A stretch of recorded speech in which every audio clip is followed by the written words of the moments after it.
Primetime local news, serving the Lakeland and Midwest regions. Good evening and welcome to Primetime Local News. There are no new cases of COVID-19 in Saskatchewan, which brings the provincial total to 1,601. One more person has died in the Central West Zone and was between the ages of 70 to 79. 4 people are in hospital, 3 of them in intensive care. 88 cases are considered active. 1,490 people have recovered. People are adjusting their lives around COVID-19, and school is the latest hurdle for parents. Eric Bay has more on the choices parents are considering for their kids' learning this fall. While schools like Holy Rosary are still empty, soon teachers and students will be returning to a different environment than last September. Masks, distancing, and sanitization measures will be in place, but some parents are still concerned and looking at other options for their kids, like homeschooling. Because I, publicly post on my Facebook pages and Instagram that we were homeschooling, all of a sudden now with people facing the fall and all of the uncertainties, I was getting like all these messages and I'm like, oh my goodness, how am I going to deal with this? So I just started a Facebook group. I was like, okay, well, that's the most succinct way for me to get information out. The group, called Homeschooling and Raising World Changers, has given parents a place to find information and share their experiences homeschooling. One thing Reinhardt says parents don't realize is teaching from home is not as structured as going to classes. Don't have to duplicate school at home.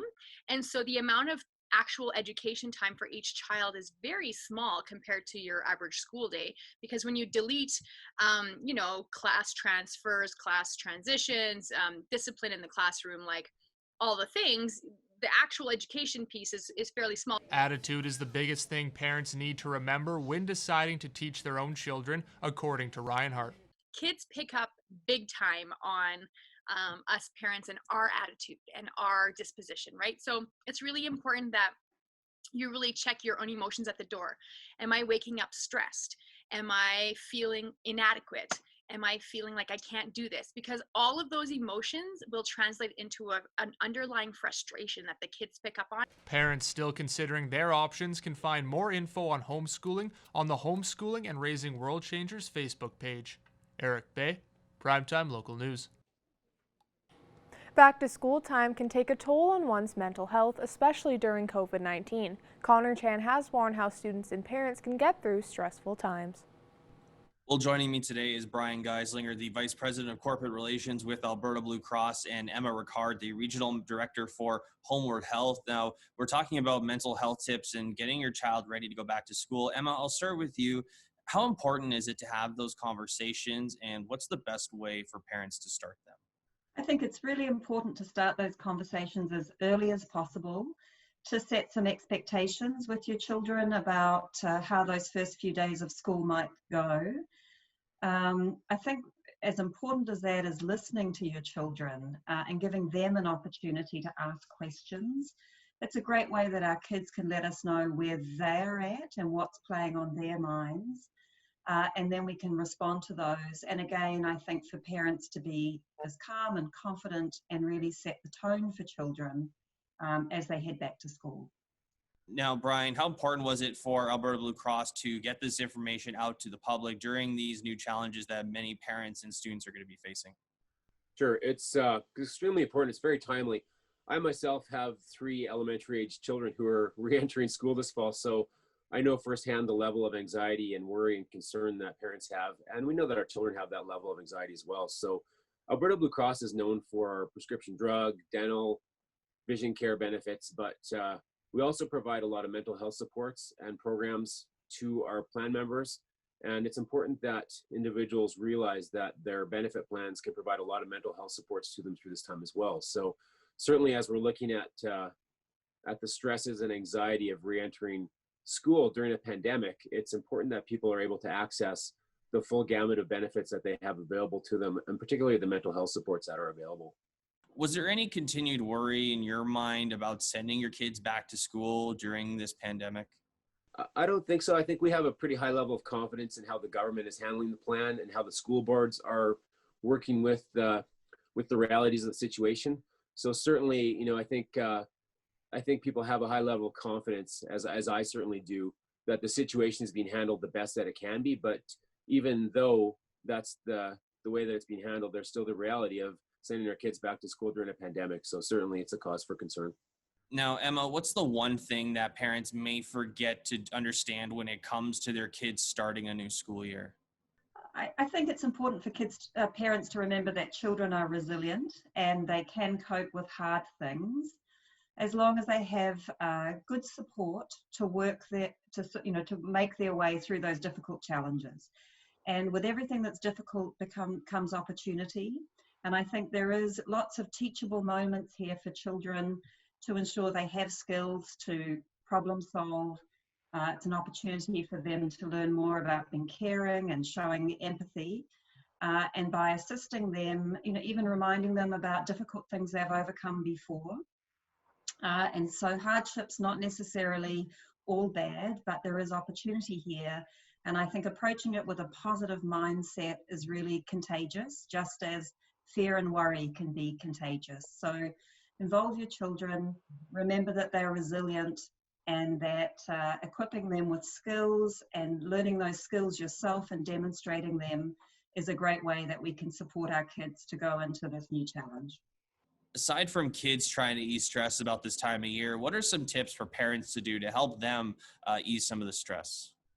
Yeah, I think, prepare, begin now before school goes back in the way that we always do, adjust bedtimes and get used to sort of meals, begin talking about a routine as far as possible, depending on the ages of your children. It can be great if you can involve them in that. It gives kids a good sense of self-control, particularly right now when so many of us are feeling that there's a lot we're not in control of.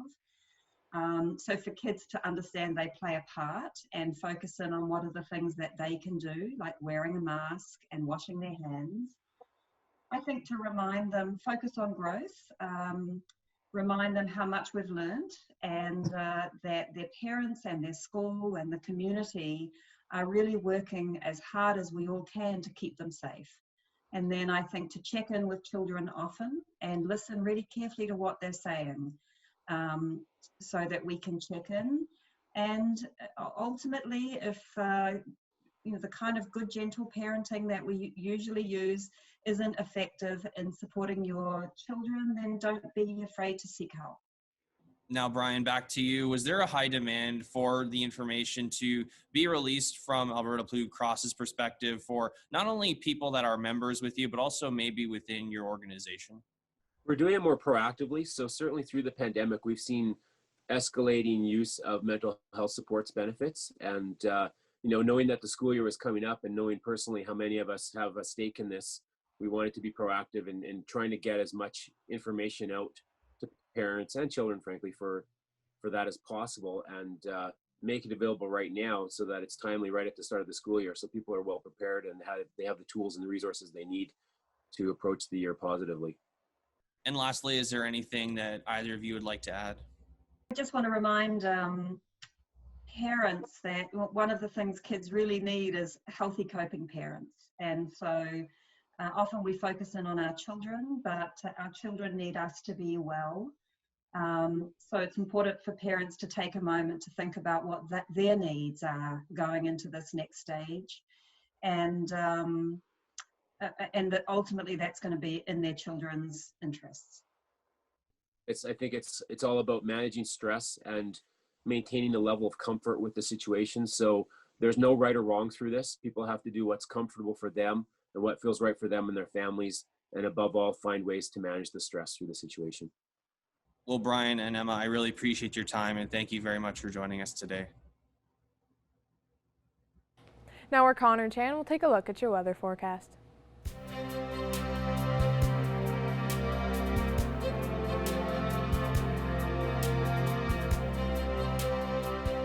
All right, thanks very much, Jasmine. Take a look at temperatures right now. 20 degrees sitting at right now. Much nicer compared to the beginning of the day where we saw a little bit of cloud coverage. Looked like almost it was going to rain there, but of course right now we're still sitting at 20 degrees with clear skies right now. And we could see that for the next couple of days here, and we'll show that in just a second in our 3-day forecast. But taking a look at the rest of the area here, 20 degrees also in Vermilion and Vegreville as well. 21 degrees for Bonnyville and Cold Lake right now, along with Edmonton and St. Paul and Marwayne both sitting at 19 degrees. Over in the eastern side there in Saskatchewan, 22 in North Battleford, 20 in St. Walburg along with Maidstone as well. And then Meadow Lake sitting at 18 degrees, Green Lake at 15, and then 17 degrees for Isle La Crosse, 23 in Macklin right now, and then Provost also sitting at 22 degrees. Now here's a look what we could see for the next few hours, in North Battleford overnight. We could see clear skies with 8 degrees. Those single digits are going to be now more common as we are getting closer to the fall season there. So 28 degrees overnight for North Battleford, 24 into tomorrow with the daytime high with mostly sun and a bit of cloud coverage there. 9 degrees overnight in Cold Lake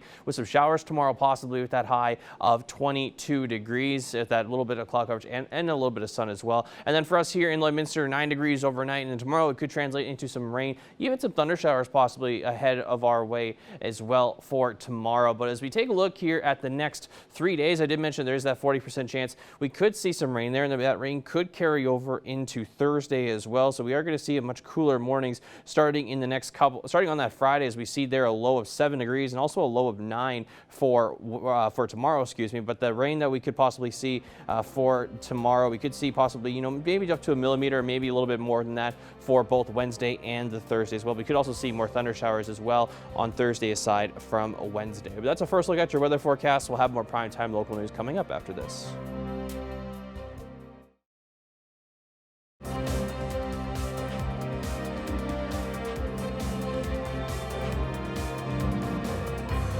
Welcome back. This past weekend, Border City Connects held their first annual Rib Fest at the Lloyd X. We spoke with Director of Border City Connects, Glenn Fagnan, on the success of the event.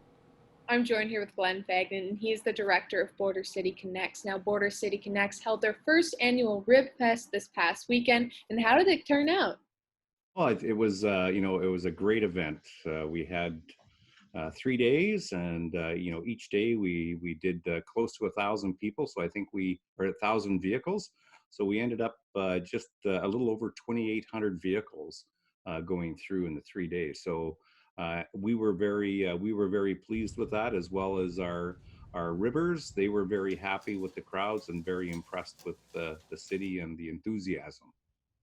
And how much would you say, if you might not know a number quite yet, but how much would you say was raised by this event? Well, it would certainly be, in the mid 30,000 for us, somewhere in that vicinity, just as a ballpark. I haven't figured it out, haven't got all the cash counted yet. So, but I would say that would be somewhat of a guesstimate in that area. And just for a reminder, what will these funds be going towards? Well, this is for Border City Connects, which is the old Lloydminster Handyvan Society. So it's going to be going for operations. We've got fuel, and we've got all our insurance. So this is just the donations have been very tight over the last year, of course, with the COVID. So this is just to keep us operating, and we'll be getting going here in the school year back in end of August or beginning of September. So yeah, operations right now. And what was the customer reaction like? Well, I don't know, if you took a look online, I think that pretty much says it. We were just really impressed with our rib group and the quality of the food, and that was reflected really on the social media.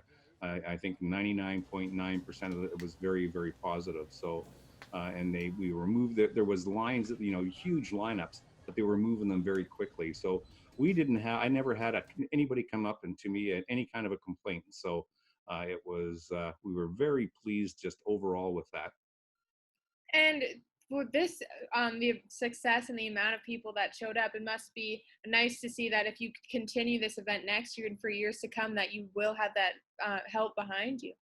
Yeah, no question. I think, and that was our goal right off the get-go. When we were speaking to them in January, it was supposed to be a live event, not a drive-through, and that's the whole idea. We want an event for Lloydminster. We want it to be an economic driver, so that there's dollars coming in for the community, and it's just something we can celebrate annually. So yeah, we've really hit it out of the ballpark. I think everybody was very pleased, and you get a lot of positive comments. And we weren't the only recipient. I mean, the Lloyd exhibition, we were renting things from them. They were a great partner. And at the end of the day, the Ribbers donated about $14,000 worth of product to the olive tree. So olive tree people are going to be, eating some great food in the upcoming days. Yeah, that sounds awesome. And then for you, and just what does it mean for you to be able to see the success and the community's support behind Border City Connects and just raising money for the operations that you need? Yeah, well, we certainly wouldn't be able to do it without all our volunteers and with our marketing guys like Aaron Buckingham and Wendy Plandowski. It's the whole group that puts it together, and the key, of course, is on the volunteers, because they were really called on. When you've got lineups like that, we sold 3,000 tickets on our 50/50. A lot of work because you had to write out the name and the phone number, but yeah, that was great. So somebody walked away last night with $7,500 cash as well. Oh, that's awesome to hear. And well, thank you so much for joining us, Glenn. Thanks, Jasmine, for having us. The Lloydminster Public Library has reopened their doors to the public for what's being called an express service. Jace Mackey spoke with the reference librarian to see what health measures will be in place. Michelle Duchek joins me now, reference librarian from the Lloydminster Public Library. Thanks for taking some time to talk with me today, Michelle. Well, it's nice to be here. So obviously the library is now moving into another phase of the reopening to the public. So express service is now available, and there's some in-person kind of contact happening now. But can you just kind of go through what people can expect? Well, there's a few things. When you arrive, we do require masks. If you do not have a mask, we will provide you one. Because of Saskatchewan health guidelines, we do limit the number of people who are in the library at any one time. So if we suddenly get a rush, you may be asked to wait. We're also asking that people limit their time in the library to about half an hour. You're allowed to browse certain parts of the collection, and half the library is blocked off. And if there's anything in that part of the library you'd like to have, we will retrieve them for you. But we're not allowing people into the back half of the library.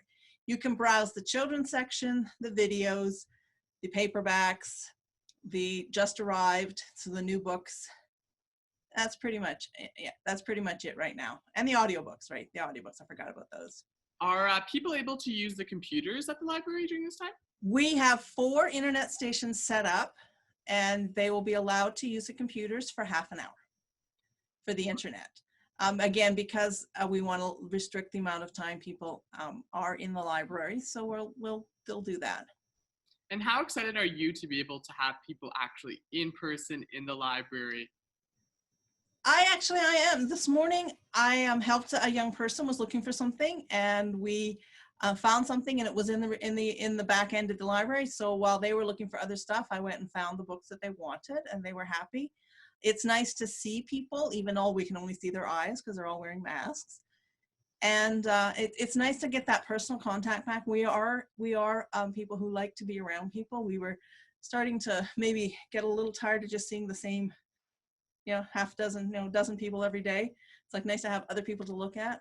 And we're hoping that people will take advantage of this, but also to remember to keep safe.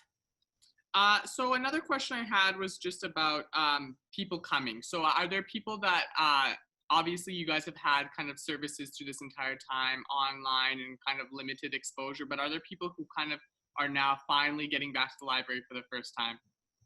There are some. We had actually our first customer on Wednesday came to pick up holds, and I had arranged for some holds, and she said she was going to be in town, and she came to pick them up, and then I ran into her. She was our very first customer, so she actually got to borrow the stuff at a desk with some contact with a person. She didn't stay to browse, but she was happy to do that. We've had other people come in. We've got some people starting to know that we've got computers that they can come in to do some internet. We're also allowing up to 20 pages of free black and white printing when they're on the internet, so that we're trying to limit the amount of exposure we do have. We hope people will follow our guidelines. We are just trying to be safe. We are also, as part of the express service, blocking off the hours between 10 and 11. We want, just like the grocery store, have that early shopping for people who are at risk. We hope that between 10 and 11, that people will sort of respect that we want that for the people who are at risk, the vulnerable people, so that they can come in. And what are the hours for the library? Are they the same as they were before, or is there any changes besides the first hour for people who are vulnerable? Our hours are 10 to 5:30 Monday to Friday. Perfect. That gives time for us to, when we shut our doors at 5:30, to get ready for the next day, wipe things down. We will constantly be cleaning things, wiping things down throughout the day. Again, to make people feel safe, to make us feel safe, to make everybody safe. And for people who, just before we go, that maybe don't have a library card or are interested in learning more, should that be something that they call ahead for, or can people come in to get a library card in person? That is one of the things they can do now. They can get a library card and they can come in, and as long as they bring in some proof of identity and residency, they can get a library card and then borrow stuff and they can still sign up for a virtual card online and use our electronic stuff, but they can get an actual physical card if they'd like. And for people who are you guys still offering the curbside pickup as well for people maybe who don't want to come in? It's going to be a little bit different because our door is going to be open, so we can't do the complete thing, but they can pick up their holds and just come in, do that, leave right away. They don't have to wander if they don't want to. And again, right now we're not like overrun with people, but we're hoping as the word spreads that more people will come in and pick their books. One of the things we also do is anything that people browse but they don't take out, we will quarantine just like we would quarantine returns for 5 days. Awesome. We always ask people, like, if you're going to wander through the browse, don't take every book off the shelf, because every book then that means for 5 days no one else can look at it. Well, thanks for taking some time to talk with me today, Michelle. It's great that people are able to get out and look in person for books and maybe see something that they didn't know they wanted to read, but now we'll pick up at the library. So thanks for taking some time today. Oh, you're welcome. And hey, come on, we missed you. Now here are your stock market prices for today.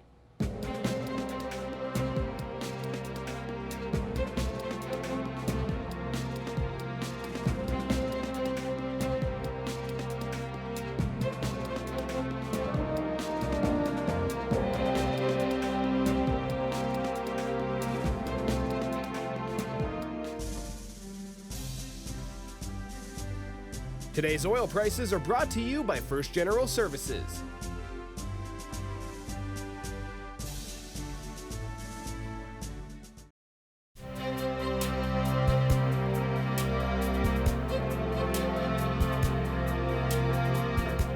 All right, thanks very much, Jasmine. Take a look at temperatures right now. Once again, here in our area, 20 degrees, as I mentioned before. We're still at that 20-degree mark right now. 21 out in Edmonton and Cold Lake right now. A little bit warmer today than it was yesterday out in the further areas there of west. 20 in Red Deer, Rocky Mountain House, and Edson as well, while 19 degrees sits in both Whitecourt and in Jasper. Over in the Saskatchewan side right now, 22 degrees for North Battleford and in Saskatoon as well. Meadow Lake sitting at 18 degrees with Prince Albert sitting at 16 right now.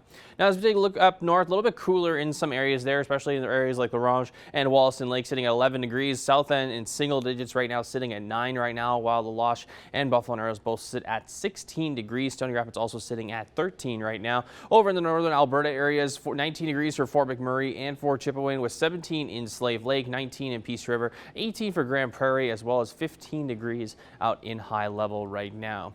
Now, of course, the southern areas continue to still be fairly warm, with 25 degrees in Medicine Hat right now and 26 for Lethbridge, 21 degrees for both Calgary and Coronation, and then Banff sitting at 22 degrees. Over in southern Saskatchewan right now, we still see some 30-degree markers right now, continuing on in Moose Jaw and in Regina, both sitting at 30 degrees. Yorkton sitting at 29, while Swift Current sits at 27, and then Kindersley sits at 24 degrees. So here's a look across the rest of the country there. Winnipeg, sitting with some cloud coverage at 30 degrees. Quebec City sitting at 20 with some cloud coverage. Toronto getting some sun at 26 right now. Halifax sitting at 15 right now, with St. John's at 15, and then Halifax sitting at 20 degrees. Over in Vancouver with some sunshine there, with some little bit of cloud coverage sitting at 19 degrees. Edmonton with some showers right now at that 21-degree mark.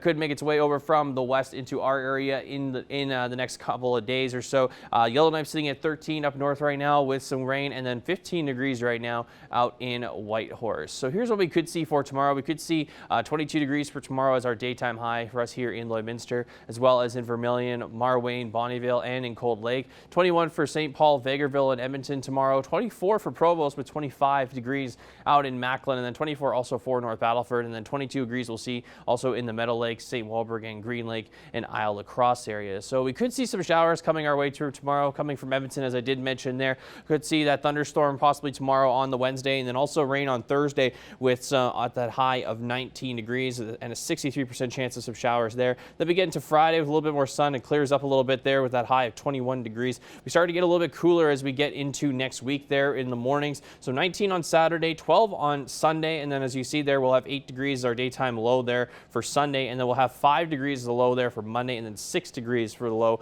on Tuesdays. We start to get lower averages compared to what we saw last week. So now we're in the single digits right there with our averaging around 4 degrees for our low and then averaging 21 for our daytime high. But that's a look at your 7-day forecast. We'll have more primetime local news coming up.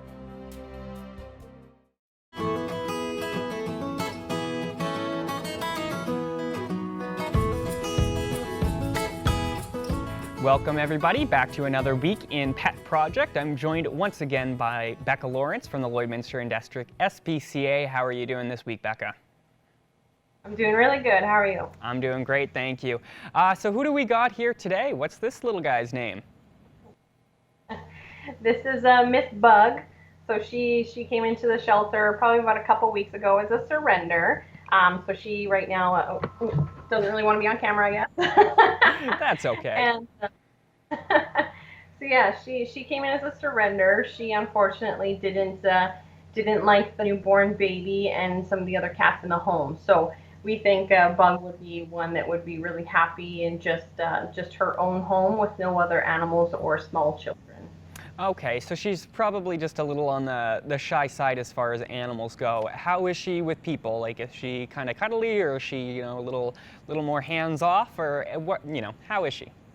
Yeah, like with us, she seems really, really good. I mean, she's being a little bit camera shy today, but but yeah, no. Otherwise, she's quite affectionate, and she wants all of her attention. She's currently eyeing up these rabbits in here a little bit, so hopefully she keeps nice with them, but yeah, other than that, with adults and older, like teenage children, she's quite affectionate. Oh, well, that's good to hear. So we were talking last week, Becca, that you guys were looking for volunteer artists to help you paint a sea can. So why don't you tell us about that? I know you were saying that you're really gearing up looking for people now. Yeah, so we're really getting ahead with the people that are wanting to donate paint. So we're still talking with a few people, but I think by the end of the week we should have most of everything that we need lined up. So then hopefully kind of beginning of September, into September a little bit, that's when we will start painting it and getting it going. So yeah, we're really excited for that, just to kind of make it nice and pretty, and also to get some of those local artists' name up on our sea can there to show them off as well. Beautiful. So once again, any local artists out there in and around the border city, if you would like to, contribute some of your talents, the SPCA would love to have your help. So Becca, how would somebody go ahead getting in contact with you if they wanted to volunteer and help out? Yeah, like they can just call us directly at the shelter at 780-875-2809, or they can even email me at giving@lloydminsterspca.com. Beautiful. And once again, there is actually another great event that we were talking about last week that's currently ongoing right now, which is your cat adoption event, Becca. So why don't you let us know the details behind that, so if anybody at home is looking for a feline friend, they can stop by and maybe get a good deal. Yeah, so yesterday was the first day, so we were actually able to adopt out 10 of our cats currently. So that was really, really nice. And so by the end of the week, we have a couple kittens going for their surgeries here throughout the week. But by all said and done, we'll have 26 cats left for adoption. So we are really hoping to find every one of them a home. And then basically, yeah, so it's just name your price. So a lot of people, it's been a range in prices that everyone's been saying, so we really have appreciated that. And but yeah, you get to choose your price, and just with the Lloydminster residents, you require a city license, so that's the only extra fee that you have to worry about. And but yeah, other than that, we are booking between 12 and 4:30 every day. So today's pretty booked up, but Yeah, so then, so the rest of the week is not too bad. Like Wednesday is about half full, and then the rest of the week is pretty wide open. So if you still want to come down and take a look, you definitely can. Beautiful. So anybody out there looking for a cat, make sure to stop by. And as she mentioned, it is a, a pay what you want event. So I don't know. I want to challenge people out there, to, pay the most for a cat. Obviously, it's pretty tempting to go in there and to lowball a cat. But, if you really want to help support the SPCA, you could be the person who makes the biggest donation for a cat, perchance. That would certainly be helpful. What about your dogs, Becca? Just, real quick before we're done here. How are you guys doing for dog numbers? Yeah, not too bad. We were actually finally able to find one of our longest residents a home this past week. So we're really happy about that. And yeah, so then other than that, we have a couple senior dogs that are up for adoption. We have someone coming to look at one of them today. And but yeah, then a couple other pit bull crosses, like shepherd crosses, collie crosses. We got a few in right now, but we're not doing too bad, so we're not complaining. Beautiful. So yeah, if anybody out there is looking for a cat, there is the adoption event. They still have dogs available, and Becca did mention that they got a couple rabbits there as well. So if you're looking for a hoppin' little bunny friend, stop on by. Well, that's all the time we have for this week, Becca, but once again, thank you for joining us, and we hope you have a great week, and we hope you adopt out some more kittens this week. Yes, for sure. We hope so too. Manage your waste and recyclables with Quick Pick Waste Disposal. 100% locally owned and proud to serve and support the communities we call home. Quick Pick, the convenient solution to avoid pollution.